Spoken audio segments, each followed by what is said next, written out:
Hello, great people. Welcome back to our channel. We're so excited to have you again.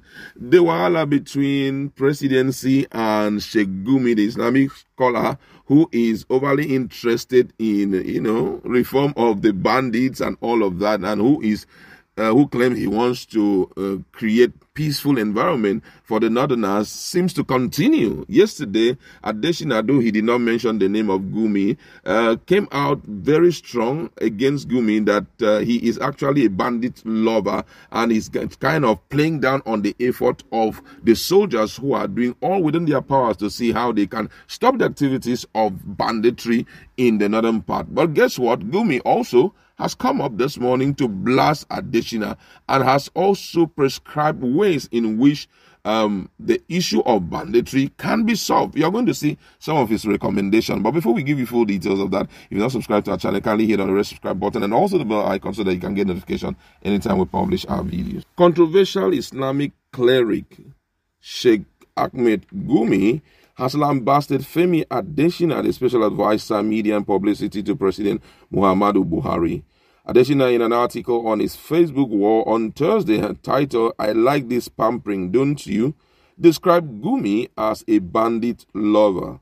Though he did not mention Gumi's name, Adesina quoted the cleric's statement verbatim, noting that the cleric's position on the military bombardment of the bandit is false. In the different evil forests, when the Nigerian Air Force strike from the sky, the remnant of the evildoers not killed immediately attempts to flee. The ground troop then pick them off like flies. I say it again, one has never been prouder of our troops. They are cleaning up the country. Shocking and disconcerting, however, that in the middle of all this, you still hear words meant to discourage our gallant soldiers. A bandit lover is on record as saying military offensive will not work and that the bandits are going nowhere. True? False. They are going somewhere, and that is hell, Adesina had said. Responding in a Facebook post on Friday, Gumi also, who has been visiting bandits in the forest in an attempt to negotiate a peace deal with them, described the presidency's spokesperson as a bootlicker. He urged the Nigerian government to create a ministry of nomadic affairs. The cleric said, "You bootlicker that call me a bandit lover, I am not one, but my country lover, my region lover, my state lover, and my people lover and humility lover.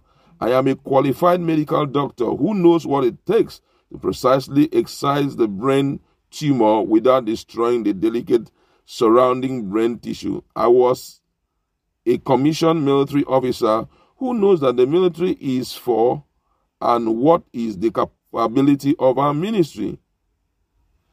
I am an intellectual with a PhD from abroad. I am an Islamic scholar who knows the immorality of killing innocent lives. So, silence for me in the ocean of oblivion is not an option. Only a fool will allow his dwelling to be a theater of war. Unfortunately, how many fools are there? Killing rats in your rat-infested sitting room with an iron rod will only end up destroying your gadgets and furniture, probably without killing any. We should not mask our poor governance with artillery power. Some disingenuous people say peace and negotiation with Herdsmen bandits have failed, and your mission has failed. I said my mission has not failed, but it was sabotaged or discouraged by the same influential people that benefit from the chaos, unlike us, to destroy ourselves and leave the Herdsmen in perpetual ignorance. Some said we have tried amnesty, but it didn't work. You didn't try amnesty, but tried amnesia. Amnesty without rehabilitation, reconciliation, and reparation is no amnesty. Ask the former Niger Delta militant who killed security men in the past what an amnesty is. What stopped us from having a federal ministry of nomadic affairs where their grievances and complaints will be addressed? All the bandit leaders we saw complain of how some repentant ones were picked and extrajudicially killed after the surrender of their weapon. Without their trust of the very unjust system all Nigerians complain of, which they took arms to fight, peace and negotiation with them will not work. This brings our role of mediation. They know as religious men we will not deceive them, and they came out in troops to meet us. To our astonishment, it is the same unjust system that turned around to betray our peace mission. Some of the praise for giving a negative narrative, whom I also term criminals in purpose. Some of the politicians who I see as urban bandits, who out of their shame mismanagement of our meager resources and misplacement of priority caused the death and infirmity of more people than the bandits affect. Of course, how many Nigerians died of cholera, a waterborne disease, because of lack of simple clean water to drink, or typhoid, malaria, and malnutrition? A nation with maternal mortality rate of almost 500,000 annually because of the lack of adequate material health facilities and qualified staff. A country where its highly priced medical personnel is looking for a window to escape the inferno. Such a country, please. By the time, what you may not hear is that, by the way, what you may not hear is that bandits over the years have developed escape routes from Arab bombardment. They told us, you can only kill our women and children with your attacks.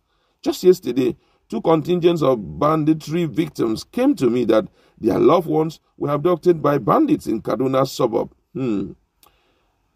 As escapee engineer in the letter said, when he overheard and understood that they were strangers in the area as they were calling the locals to lead them, that gave him the courage to slip through densely grown maize plantation to escape.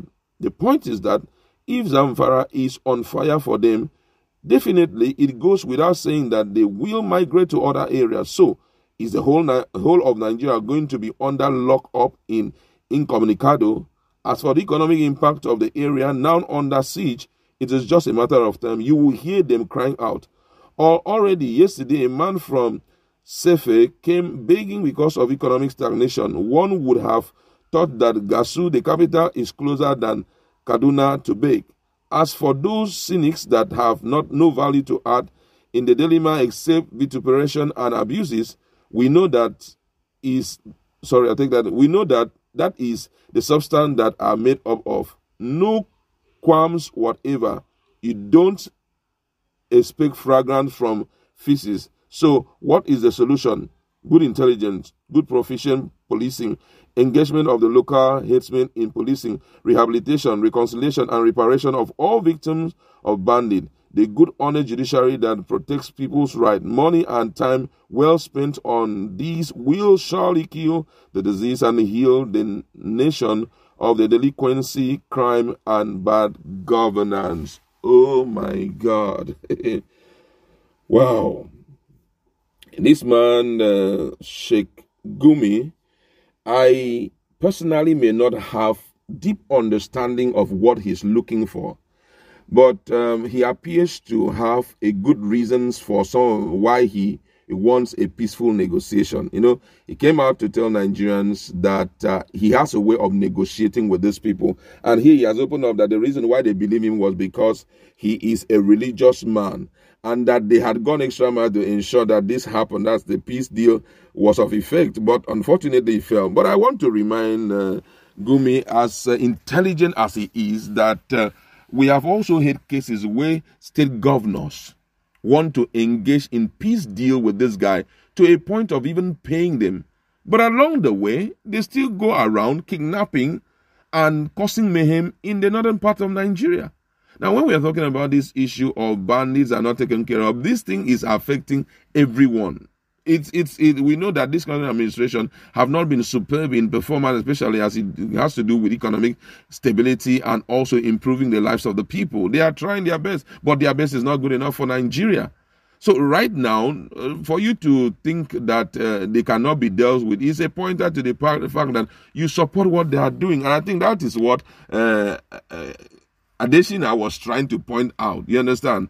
That for him, he feels that what Gumi was saying, though he didn't mention Gumi's name, was that this guy's effort towards eradicating bandits will be it will not produce any result. But guess what? For me, I think it's better to get quiet and go in to see how this problem can be solved, not just to stay afar and begin to lambast someone who is telling you that you are not doing it right, you are a bandit lover and all of that. The ideal thing to do at this point is to possibly go closer to the president and see how you can talk things out with him. But then let the bandits stop this nonsense, because already it's clear that banditry is an industry for them. And from all indication, they are not willing to stop anytime soon.